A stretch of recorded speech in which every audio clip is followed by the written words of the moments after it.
Olá, boa noite. Boa noite. O presidente Jair Bolsonaro disse que a entrega da vacina Oxford AstraZeneca produzida na Índia vai atrasar 2 ou 3 dias. Com a previsão de iniciar a campanha de vacinação no Brasil na próxima semana, o Ministério da Saúde pediu que o Instituto Butantan entregue o mais rápido possível os 6 milhões de doses de Coronavac que estão prontas para o uso. O avião escalado para buscar 2 milhões de doses da AstraZeneca na Índia está em Recife e aguarda a autorização para seguir viagem até Mumbai. Durante reunião no Palácio do Planalto, o presidente informou que o avião vai demorar uns 2 ou 3 dias para decolar. O governo da Índia avisou que está com problemas de logística e, neste momento, não tem vacina para atender o Brasil, pois vai iniciar a imunização de sua população. No Brasil, a Fiocruz entregou hoje à tarde todos os documentos que faltavam para análise, que será feita domingo pela Anvisa. Mesmo assim, não será possível contar com a vacina AstraZeneca Oxford da Índia por enquanto. No final da tarde, o Ministério da Saúde solicitou ao Instituto Butantan, em São Paulo, a entrega imediata de 6 milhões de doses da Coronavac que o Instituto importou e produziu. Este deverá ser o lote que será utilizado na campanha emergencial.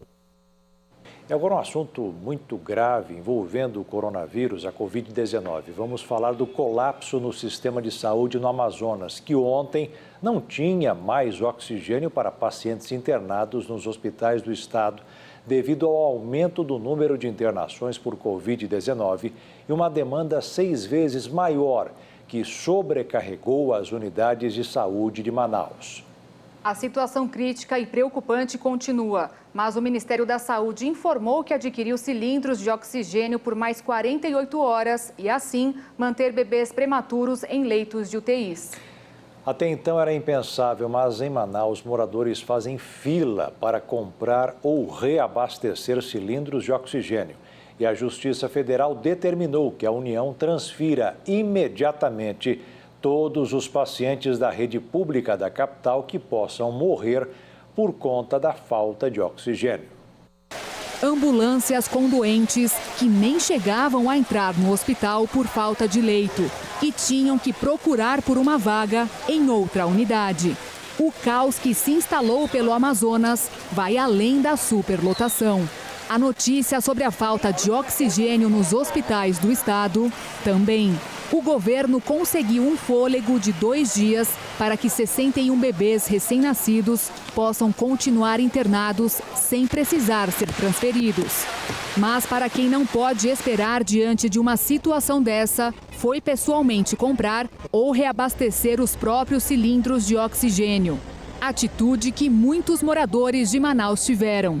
Tanto que uma fila imensa se formou na frente de um ponto de venda. A falta de estoque também fez com que a Justiça Federal determinasse ao governo federal a transferência de pacientes do estado que podem morrer por falta de oxigênio. Desde ontem, o governo estadual informou que 235 pacientes com Covid-19 começaram a ser transferidos para outros estados. Uma medida que não agradou quem está com familiar internado. A Renata não foi a única indignada a se expor em frente a um hospital. Outras pessoas se juntaram e formaram uma corrente humana para protestar diante do colapso. O falecimento da minha mãe foi por causa do oxigênio, né? E estava um silêncio aí dentro e eu aqui fora, que à mercê da situação, e eu não vi realmente de fato o que ocorreu aí dentro. Então, como a minha irmã estava numa correria aí e ela veio, que avisaram para ela que era para vir imediatamente, foi quando ela soube que a minha mãe tinha falecido às 4 horas da manhã, por causa do oxigênio que está faltando no hospital. Eu estava aqui desde 9 horas da manhã e vi o desespero de muita gente, inclusive o meu. É uma falta de... Não sei nem de explicar o que está acontecendo com o nosso país, com o nosso estado aqui, porque é inadmissível faltar oxigênio, sem explicação. Segundo a Organização Mundial da Saúde, a atual onda da pandemia no Amazonas é pior do que a primeira em abril e maio do ano passado. A Câmara de Comércio Exterior aprovou há pouco a isenção de impostos para a importação de produtos medicinais durante o combate à pandemia. Dentre eles estão os cilindros de oxigênio. A decisão acontece 3 semanas após o governo federal aumentar a alíquota para os produtos. A medida será publicada no Diário Oficial da União e passa a valer a partir de amanhã.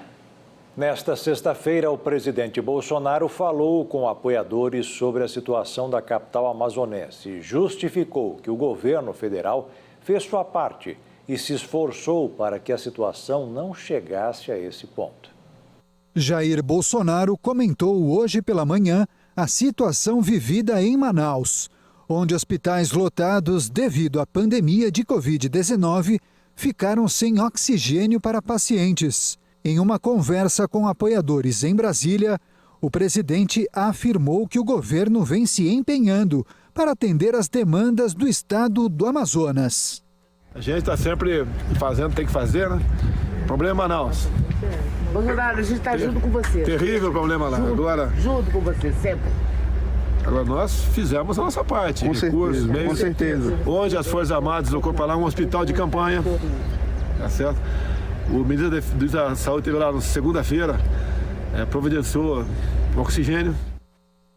Mais 3 deputados federais anunciaram suas candidaturas à presidência da Câmara dos Deputados. São eles Marcel Van Hatten, Alexandre Frota e Luísa Erundina.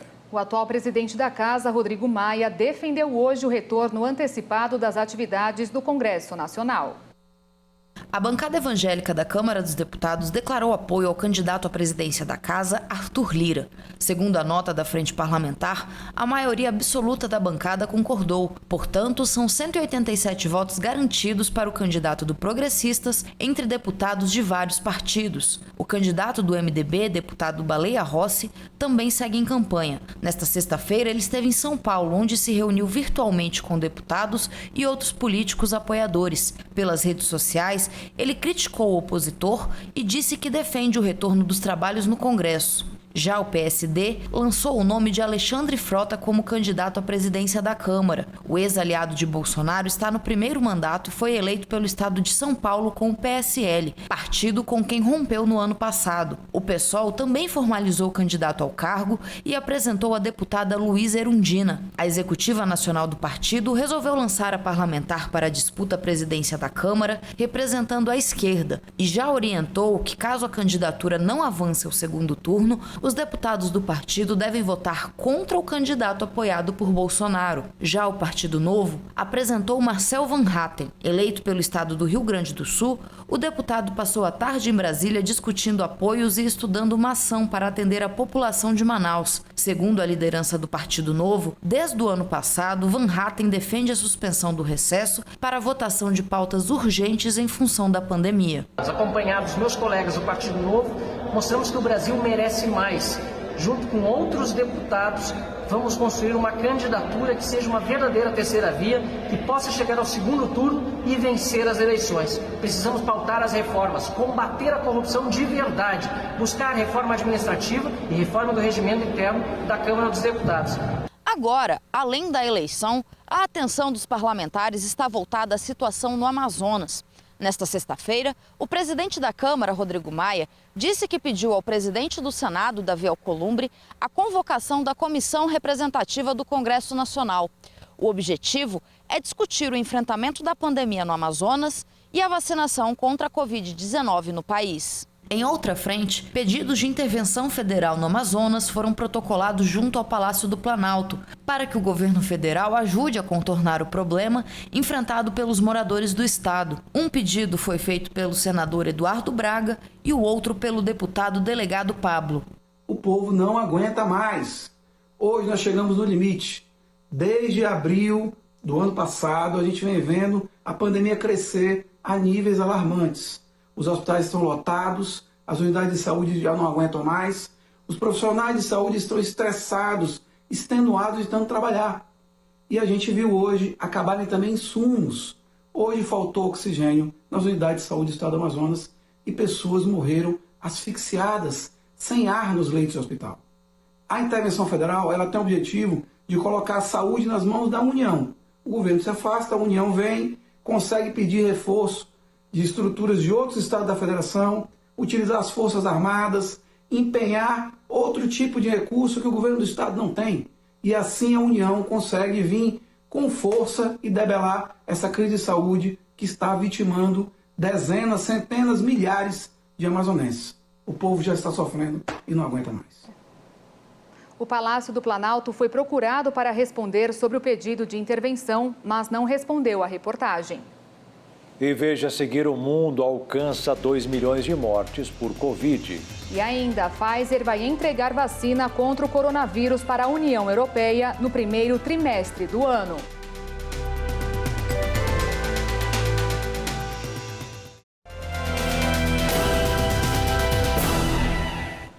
A Comissão Europeia afirmou que a Pfizer vai entregar as doses da vacina contra o coronavírus esperadas pela União Europeia no primeiro trimestre. A declaração foi feita após anúncios de atraso na produção. A direção do laboratório Pfizer garantiu que as doses de sua vacina contra a Covid-19 esperadas pela União Europeia no primeiro trimestre deste ano serão entregues no prazo acordado. A declaração foi feita nesta sexta-feira pela presidente da Comissão Europeia, Ursula von der Leyen. Vi, como muitos de vocês, as notícias de que a Pfizer anunciou atrasos. Imediatamente liguei para o CEO da empresa e ele explicou que haverá um atraso na produção nas próximas semanas, mas reafirmou que todas as doses garantidas para o primeiro trimestre serão entregues no primeiro trimestre. That all guaranteed doses of the first quarter will be delivered in the first quarter. De acordo com a dirigente, o diretor da Pfizer está pessoalmente empenhado no plano de reduzir o atraso e garantir que as entregas recuperem o ritmo o mais rápido possível. Segundo von der Leyen, é importante fazer chegar a mensagem de que precisamos urgentemente das doses garantidas. A gigante farmacêutica afirmou nesta sexta-feira que haveria atrasos nas entregas das doses confirmadas por conta de obras em uma fábrica de produção na Bélgica, iniciadas para atender à demanda. 6 ministros europeus da saúde assinaram uma carta nesta sexta, na qual expressaram sua profunda preocupação com os atrasos nas entregas. A Dinamarca já vacinou mais de 2% de sua população contra o coronavírus, graças a uma logística eficiente de distribuição, o que coloca este pequeno país escandinavo em primeiro lugar em vacinação na União Europeia. Ao contrário de outros países que, por prudência ou por uma organização complexa, mantêm inúmeros frascos no freezer para a segunda dose, a Dinamarca decidiu usar seu estoque da vacina Pfizer-BioNTech o mais rápido possível. Para aumentar o número de pessoas tratadas com a primeira dose, o país é um dos que decidiram atrasar a aplicação da segunda em até 6 semanas. A prática foi validada pela Organização Mundial da Saúde, apesar da relutância do fabricante. Graças a uma logística eficiente e a uma rápida campanha em lares de idosos, onde quase todos os voluntários já foram vacinados, a Dinamarca lidera os países da União Europeia. O país está bem à frente da Itália e da Eslovênia, a um ritmo quase 3 vezes mais rápido do que a média do bloco. Segundo os últimos números, mais de 129 mil pessoas na Dinamarca receberam a primeira dose da vacina desde o início da campanha, ou 2,2% dos 5 milhões e 800 mil habitantes. Mas o país enfrenta outro problema. A variante mais contagiosa descoberta no Reino Unido continua se espalhando rapidamente. O presidente eleito dos Estados Unidos, Joe Biden, apresentou um plano de estímulo à economia de 1 trilhão e 900 bilhões de dólares. O pacote, que deve ser aprovado pelo Congresso, prevê que os americanos recebam um novo cheque de $1.400 por pessoa, entre outras medidas. Esse valor equivale a R$ 7.200.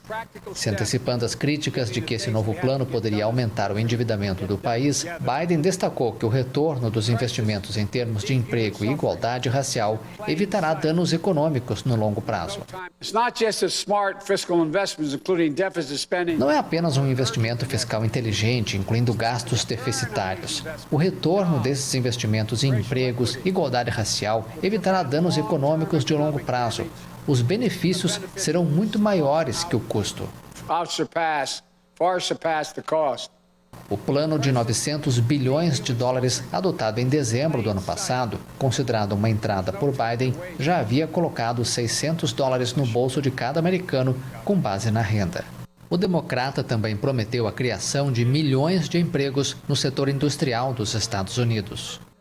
Ontem, em uma transmissão nas redes sociais, Jair Bolsonaro respondeu aos comentários do presidente francês Emmanuel Macron, que associou a produção de soja no Brasil ao desmatamento da Amazônia e sobre a soja brasileira e defendeu a produção do grão na Europa.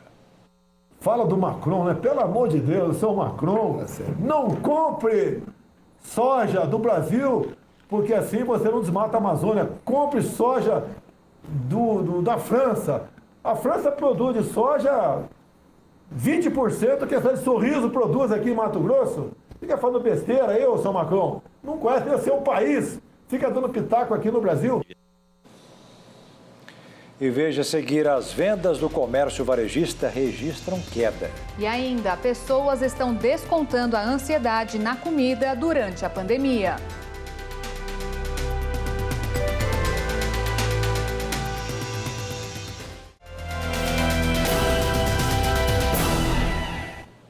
O IBGE informou que depois de 6 altas seguidas, as vendas do comércio varejista caíram 0,1% em novembro. O resultado apontado como estável foi provocado pela queda no consumo de alimentos.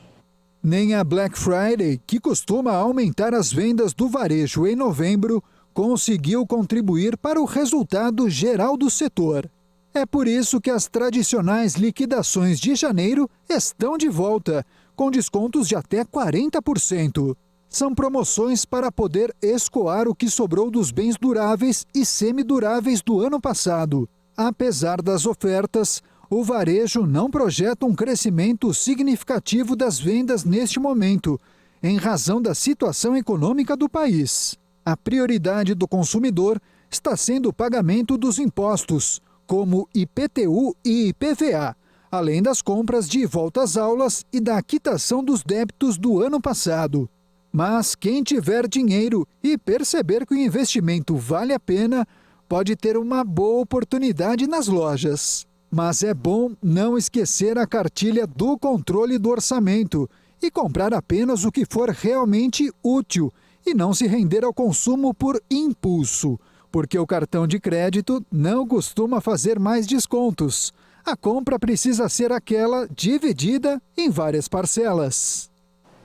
O valor do seguro-desemprego subiu para R$ 1.911, R$ 98 a mais do que era pago até agora. Tem direito o trabalhador que estava contratado com registro em carteira e foi dispensado sem justa causa. O benefício varia de 3 a 5 parcelas, dependendo do tempo trabalhado até a dispensa, mas não é permitido receber qualquer outro benefício trabalhista em paralelo ao seguro, nem possuir participação sociossecretária em empresa. O governo do estado de São Paulo publicou 4 decretos que suspendem o aumento do imposto sobre circulação de mercadorias e serviços para alimentos, medicamentos, insumos agrícolas e energia elétrica. A medida já havia sido anunciada pelo governador João Dória no dia 6 de janeiro, após manifestações dos contribuintes. Mas até então, a normativa não havia sido publicada. Os decretos mantêm a isenção integral no fornecimento de energia elétrica ao produtor rural inscrito no cadastro de contribuinte, mantém a alíquota de 12% para as operações com medicamentos, mantém a isenção integral de hortifruti grangeiros, mesmo que para a industrialização, revogando a cobrança do ICMS através da isenção parcial, mantém a isenção integral de insumos agropecuários, revogando a cobrança de ICMS através da isenção parcial. É importante ressaltar que as demais alterações previstas pelo pacote de ajuste fiscal do ICMS no Estado continuam valendo. O governo do Estado de São Paulo também publicou um outro decreto que regulamenta a figura do complemento de ICMS substituição tributária para todas as formas de fixação de base de cálculo. E agora o mercado financeiro. O dólar fechou em alta nesta sexta-feira com investidores avessos a risco contra a Covid-19. O mercado captou o clima a risco no exterior em meio a temores de mais abalo econômico decorrente de medidas para conter a pandemia. Com isso, o anúncio feito ontem de um pacote trilionário de estímulos nos Estados Unidos acabou ofuscado. A moeda norte-americana encerrou o dia em alta de 1,93%, cotada a R$ 5,307 na venda. E uma das sequelas da Covid já pode ser sentida na balança. Uma pesquisa revelou que o medo da doença está provocando ansiedade. E muitas pessoas acabam descontando essa ansiedade na comida. E o resultado é ganho de peso. A quarentena provocou várias mudanças de hábito. Uma delas foi a troca das caminhadas e exercícios ao ar livre pela reclusão em casas e apartamentos. E foi aí que tudo mudou. Até seria possível manter alguns exercícios, mas para muitos a ansiedade não deixou. Segundo um estudo com quase 8 mil pessoas que foi feito em 50 países, realizado por pesquisadores do Centro de Pesquisa Biomédica Pennington, da Louisiana, nos Estados Unidos. Os pesquisadores descobriram que a maioria das pessoas se tornou mais sedentária.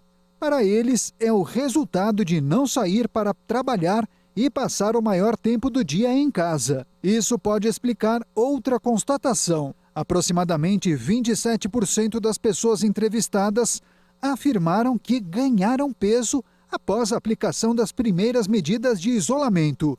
O número foi mais alto entre aqueles que já são obesos. Aproximadamente 33% não gostaram do que viram quando subiram na balança. O consumo de doces e bebidas açucaradas aumentou, principalmente entre trabalhadores que estão em home office e pedem comida pronta. Neste caso, os obesos costumam sair ganhando, porque gostam de preparar a própria refeição. E esse negócio de home office que falamos agora na reportagem exige atenção redobrada, não só com o nosso próprio corpo, a nossa saúde, mas com a residência. Quartos, sala e cozinha devem estar limpos e arrumados todos os dias, mas nem sempre é assim, né, Beatriz? Não, porque a desorganização pode interferir no rendimento desse trabalho. Acompanhe agora algumas dicas simples e que resolvem o atual local de trabalho de quem está em home office. Na casa da Juliane, quase todo mundo saiu do trabalho presencial e veio para o home office. No começo, foi difícil se adaptar à rotina de trabalho e de cuidados com a casa.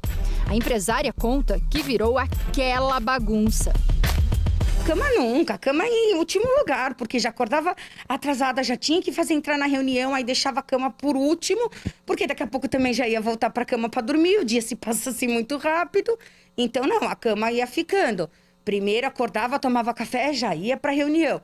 Ia para a pia, não dava tempo de lavar louça, juntava com a louça do almoço. Aí agora não dá porque eu também vou entrar na reunião.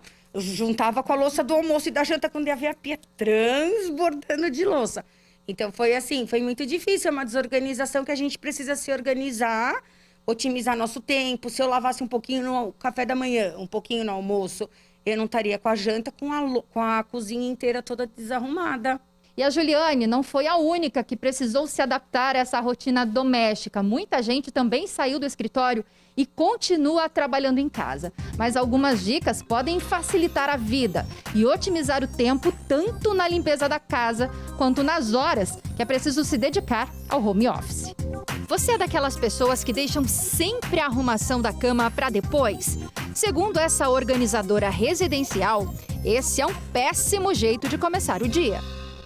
Sim, porque isso facilita seu dia, né? Então você levanta, escova os dentes, já volta, arruma a sua cama, abre a sua janela, porque isso já dá um início do seu dia organizado. Se você já vai deixando cama sem arrumar, então você já começa seu dia bagunçada e você não consegue voltar para trás depois. Então, quando você voltar para o quarto, a cama vai estar desarrumada. Levantou, já arrumou a cama. Para otimizar tempo no dia.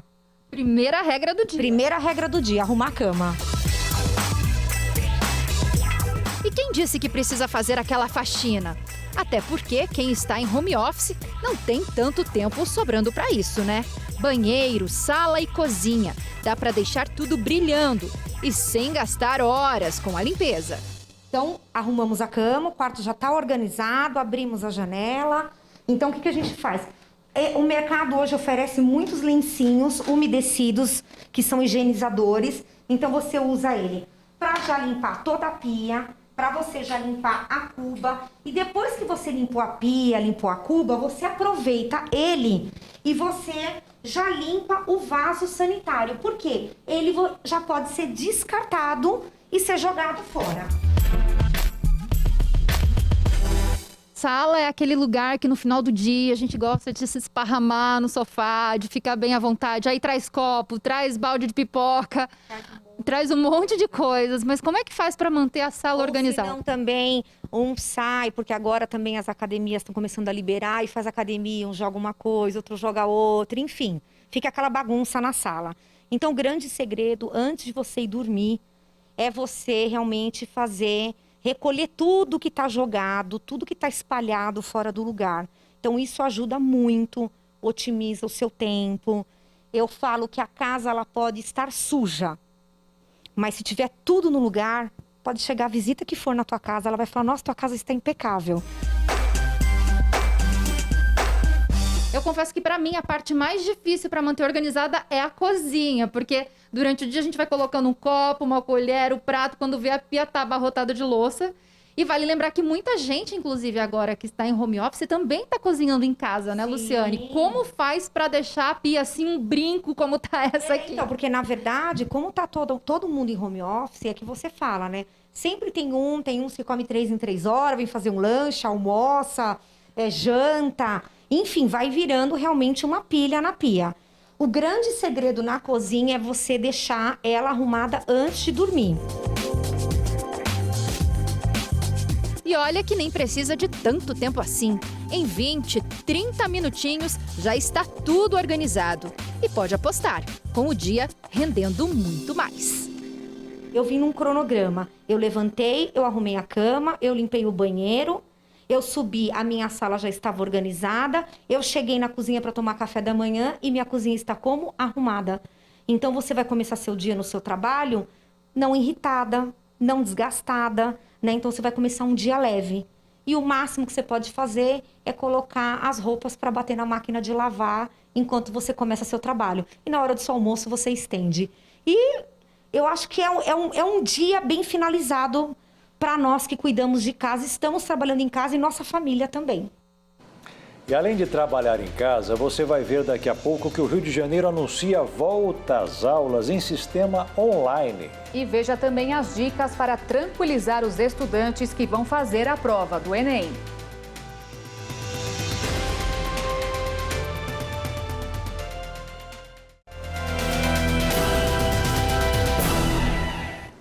O Ministério Público do Estado do Rio de Janeiro denunciou hoje 11 pessoas à justiça, incluindo o ex-presidente do Flamengo, Bandeira de Melo, pelo crime de incêndio culposo, qualificado pelos resultados de morte e lesão grave no episódio ocorrido em 2019, que matou 10 jovens atletas que moravam no Ninho do Urubu. Agora, a Justiça vai decidir se aceita ou não a denúncia. Se acolher, os acusados se tornarão réus e ficarão sujeitos a penas de até 6 anos de prisão. As aulas nas escolas da rede estadual do Rio de Janeiro vão começar no dia 4 de fevereiro, mas pelo sistema remoto. A previsão é de que apenas em março, cerca de 10% dos alunos que não têm acesso à internet retornem às atividades presenciais. Entre as mudanças para aprimorar a aprendizagem e o ensino dos conteúdos está a renovação de todo o sistema de informática para melhor atender tanto professores quanto estudantes. E termina daqui a pouco, faltando 1 minuto para meia-noite, o prazo para inscrições do ProUni. Os candidatos a uma das 160 mil bolsas integrais ou parciais em faculdades particulares devem entrar no site do Ministério da Educação. A primeira chamada será na próxima terça-feira e no dia 1º de fevereiro serão divulgados os nomes de quem foi selecionado para as vagas remanescentes. E o Enem impresso será realizado neste domingo e no próximo dia 24. Já a versão digital será em 31 de janeiro e 7 de fevereiro. Os portões serão abertos às 11h30 da manhã, horário de Brasília. No Mato Grosso do Sul, serão 85 mil candidatos. Professores procuram tranquilizar os alunos neste período que antecede as provas.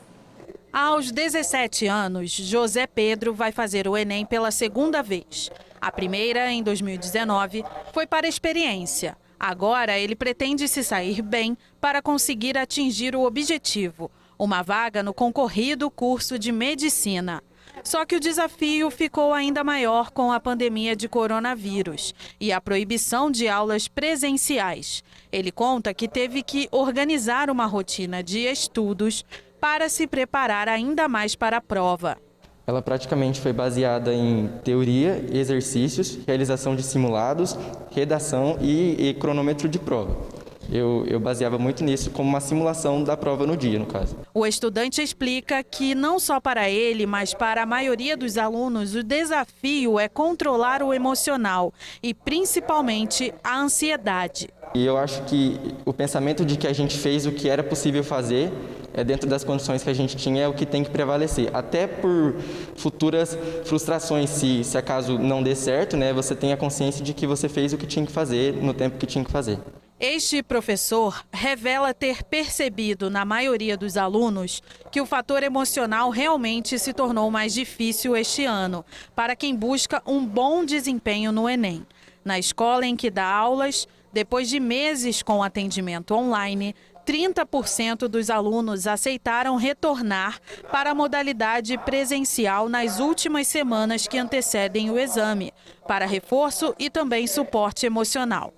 O que nós estamos fazendo, muito mais preocupados do que transmitir conteúdos nesses momentos que antecedem a realização da prova, é revisar tópicos, temas que são mais recorrentes, ou seja, aqueles assuntos que foram mais cobrados nos últimos Enems, de uma maneira mais descontraída possível, para tranquilizar os nossos alunos, de maneira que isso potencialize o desempenho deles na realização da prova do dia 17. Segundo o Instituto Nacional de Estudos e Pesquisas Educacionais, o INEP, responsável pela aplicação da prova, os candidatos deverão ser alocados em salas com apenas 50% da capacidade, respeitando os cuidados com a biossegurança. Os alunos deverão fazer uso da máscara durante todo o exame e aqueles que não seguirem esse protocolo poderão ser eliminados pelo fiscal de prova. Os candidatos devem estar atentos também à abertura dos portões, que será excepcionalmente às 11h30, horário de Brasília, ou seja, às 10h30 no horário de Mato Grosso do Sul. Por fim, o professor deixa algumas dicas. O melhor é relaxar, resolver alguns exercícios das edições anteriores, sem ficar preocupado em estudar. Agora não há que se assimilar conteúdos. O que não se aprendeu durante todo o ano não vai ser assimilado agora. Então, resolver alguns exercícios, você entendeu? Relaxar, correto? Cuidar de uma alimentação balanceada, até porque estamos em dias de bastante calor. E ler, na minha área, que é a língua portuguesa, a dica é ler com atenção o enunciado das questões, porque de uma leitura atenta do enunciado das questões de códigos e linguagens, já resulta 50% ou mais da resolução dessas questões. É a dica que a gente pode dar após esses anos todos aí acompanhando os nossos alunos.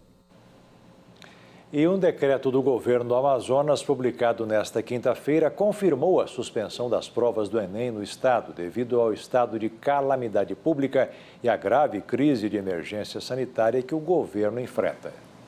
E agora, olha só essa história que teve um final feliz, mas que não começou nada bem. Um boi de estimação foi levado de uma casa de São José do Rio Preto, no interior de São Paulo, e quase virou um churrasco. O boi, conhecido como francês, é este aí, andando pela cidade com o ladrão. Pelo jeito, nem resistiu ao ser tirado da casa onde mora há 6 anos, quando ainda era um bezerro. A família dona do francês até fez campanha para recuperar aquele a quem chamam de grande filho e que dorme no quarto junto com o dono da casa. Graças a essas imagens, a polícia chegou ao ladrão, que vendeu o francês por R$ 5.500. Com o nome do comprador, foi fácil recuperar o animal. O dono respirou aliviado e disse que o francês quase virou churrasco. E da carne do francês, que está bem preservada, está lá com o dono, não vai virar bife, pelo menos por enquanto. Da carne nós vamos para o espírito. Vamos falar desse momento de fé e esperança na live do missionário R.R. Soares. Hoje com o pastor Tiago Pérez. A palavra está no livro de Salmos, capítulo 84, versículo 12. O pastor Tiago Pérez pede para você colocar sua confiança em Deus e não desistir. Muitas pessoas na vida, ela tem passado por momentos difíceis, mas elas não têm colocado a sua confiança em Deus. Tem olhado a circunstância, tem analisado tudo o que está acontecendo e fala assim: pastor, eu acho que eu vou sucumbir, eu vou desistir, eu vou parar no meio do caminho. E eu não falo isso só da parte sentimental ou de bens, mas pessoas que também estão passando por problemas no trabalho, na vida sentimental, na vida financeira, na vida familiar. Pessoas falando assim: pastor, eu comecei a crescer e estava sendo próspero e de uma hora para outra minha vida caiu por causa dessa pandemia e agora eu vivo no vermelho, estou tendo que entregar a empresa, está falindo e eu não sei o que fazer. Por mais que eu coloque aqui e começo a ler a palavra de Deus, parece que tudo que eu estou lendo está dando errado. Eu quero que você medite nessa palavra comigo hoje, porque essa palavra falará ao seu coração. Acompanhe agora a leitura do versículo 12 do livro de Salmos. Senhor dos exércitos, bem-aventurado o homem que em ti põe a sua confiança. É muito importante hoje, meu irmão que está me acompanhando, minha irmã, de você colocar confiança em Deus. Você lembra do Salmo 37 que diz: entrega o teu caminho ao Senhor, confia nele e o mais ele fará? Eu me lembro quando eu estava meditando hoje pela manhã sobre esse versículo, eu me lembrei dos discípulos, né? Naquela tempestade dentro do barco, e Jesus foi de encontro com eles, ao encontro deles ali. E naquele momento eles olharam assim distante, acharam até que era um fantasma, estavam amedrontados pelaquela tempestade. Mas Jesus foi ali e acalmou aquela tempestade, a ponto de Pedro começar a caminhar, começar a confiar mais ainda, e chegou no momento e sucumbiu. Talvez você está da mesma forma acompanhando essa live de hoje. Foi crescendo, ouviu a palavra de Deus, essa palavra entrou no seu coração, mas no meio do caminho você começou a desistir ou começou a sucumbir.